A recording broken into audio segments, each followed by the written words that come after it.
You're not just having bad days at home. Most of the time, you're running the same emotional loop over and over again that you've run hundreds of times before, and you don't even realize it. Hi, I'm Dan Hayden, and this is the Positive Legacy Podcast for Christian fathers. This week, we're starting a new 4-episode series all about triggers. And yeah, you're probably sitting there and you're listening, you're wondering, bro, didn't we just do triggers like a month ago?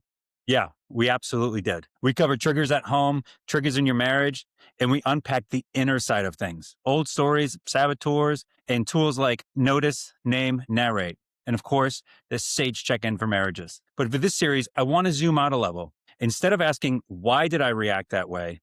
I want to ask, what does that reaction do over time? What loop is it creating in my home and in my marriage? So this week, we're going to explore what that loop actually looks like and how to see it clearly for the first time. Think about this. You tell yourself, I lost it again. Where did that even come from? Certain nights of the week always seem to go sideways. Sunday nights, Tuesday mornings, bedtimes, after work hours, they feel like they follow the same script. That's usually because underneath all of the surface details, there's always one certain loop running. You see, it's not a one-off bad night. It's a pattern. The pattern that I see over and over in my own life and in the lives of the men that I coach looks something like this. Something sets you off, you react, there's fallout. Everyone distances a little bit, and then life just sort of goes on without ever really talking about it. Then the exact same stuff happens again next week. I'll break this down for you in a minute, but let me put some flesh on it first real quick. Here's one from my own house. Every Wednesday morning, I'm at a men's Bible study from 6 to 7. On my drive back home, I already know what I'm walking into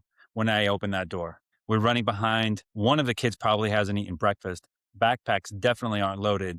And Billy certainly cannot find his shoes. But one thing is for certain, time is short and energy is high. From inside the moment, it feels a little bit different each week. One time it's shoes. Another time it's, hey, Dad, can you sign this form for me real quick so I can go on my field trip? Other times it's just the tone in the room. But the loop is actually the same. I walk in, I see that we're behind. I figure out all the stuff that still hasn't gotten done yet, and my chest starts to tighten. That's the trigger. My tone starts to sharpen. I start pushing a little harder. Hey, let's go. We're running late. We got to get back on track. That's the reaction. The kids start feeling that urgency and stress starts to spike. That's the fallout. There's an edge in the air and no one is really all that relaxed. That's the distance. We get in the car. Everybody just sort of decompresses, but doesn't really talk about what happens. That's that reset I was talking about. And then next Wednesday, the whole thing runs again. Different details, same feelings, same loop. Here's another one. Every week, my wife has to figure out dinner. Finding time to sit down as a family for dinner is very important to my wife and I.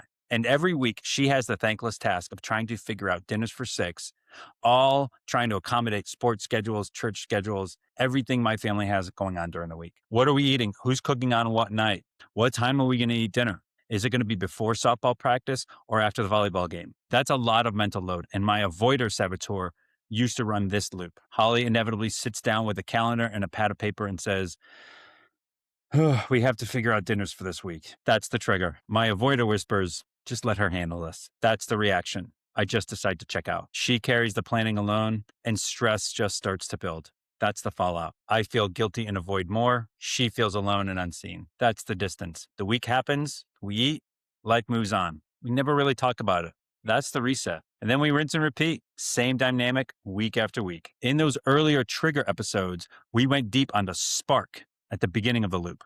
What old story is being hit?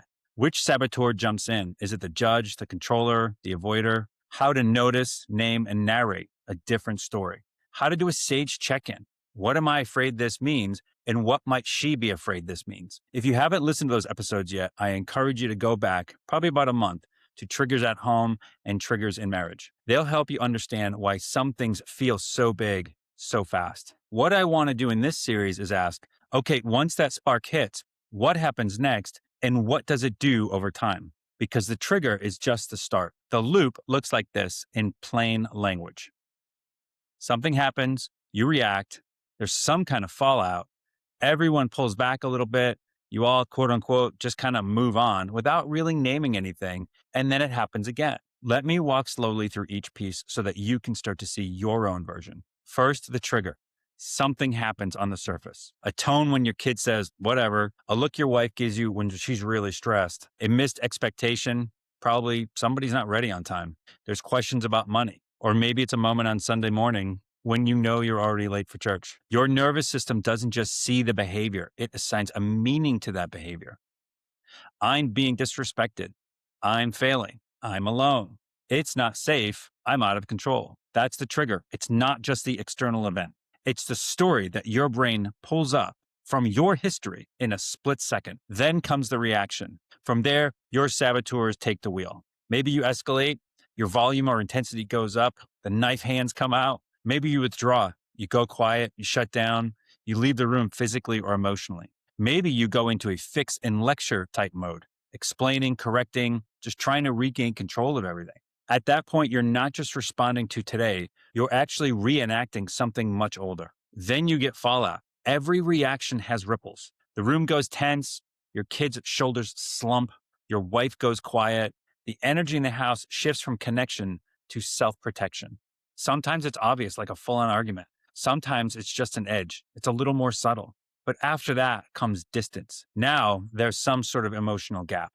Maybe there's less eye contact or short, clipped answers, everyone on separate devices, people avoiding each other. It might last 10 minutes or it might last the rest of the day, but you know something is off. Eventually, there's kind of a reset. Life just sort of moves on.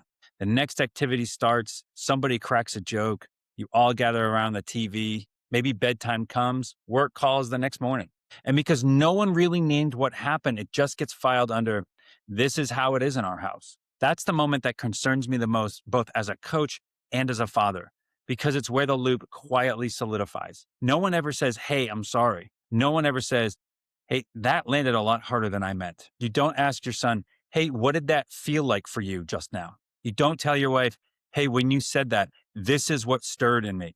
We just reset and then we repeat. The loop becomes the default script for that particular situation. This is how Wednesday mornings go. This is how we talk about money. This is how Tuesday afternoons go. This is what happens every time we're late for church. The trigger just changes its outfits, but the loop remains the same. You know, a lot of guys probably hear this and shrug, well, that's just who I am. That's just how our family works. I'm just a hothead, or she's just a withdrawer, or these kids are just wild. But patterns don't repeat because you're a bad man. They repeat because they're familiar. Your nervous system will always prefer known over healthy. If yelling was normal in your childhood home, loud just feels natural, even if you hate it. If everyone went to their separate corners when things went awry, withdrawal now feels like safety. If you grew up in chaos, anxiety might actually just feel right, and calm might just feel foreign. So when pressure hits, you don't actually sit there and just choose your loop intentionally. You default to it. That doesn't make you helpless. It just means you've learned to cope really, really well. The good news is this. What has been learned can be unlearned, and new patterns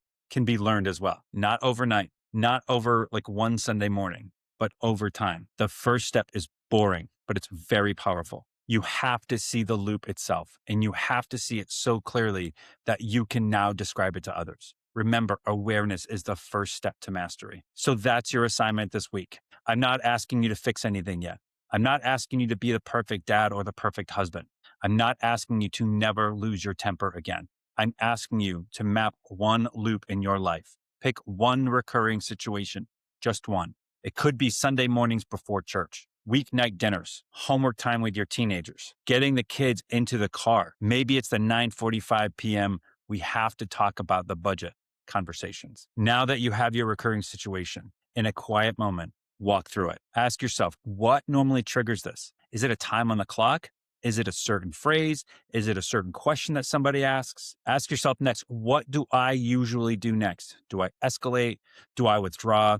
Do I start lecturing? Notice what happens in the room and try to recall what tends to happen in the room right after. How does the tone shift? How does the next chunk of time feel? Is it tense? Is it distant? Is it resigned? How do we end up moving on?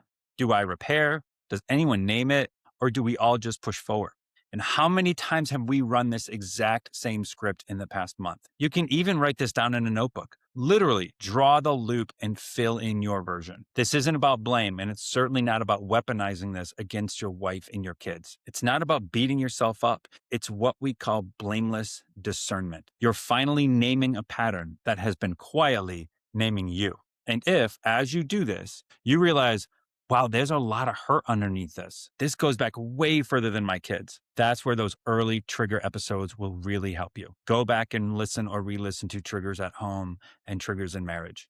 They'll help you understand why certain sparks feel so big and teach you how to work with your nervous system instead of working against it. In this series, we're going to build on that by changing what happens after the spark. Next time, we'll talk about how to insert a wedge into this loop, how to interrupt that automatic sequence between trigger and reaction so that you can respond with more of your sage, more of your spirit led self, and far less of your saboteurs. But for now, this week's work, just map one loop. And if you want help seeing or shifting these loops with other Christian dads who are all about doing the same work in real time, that is exactly what we do in my Positive Legacy Academy. So you can check the link in the show notes if you're curious. Until next time, stay rooted in grace, stay steady in mind and spirit, and keep building your positive legacy one intentional moment at a time. And as you think about this week, what is one loop you're going to map?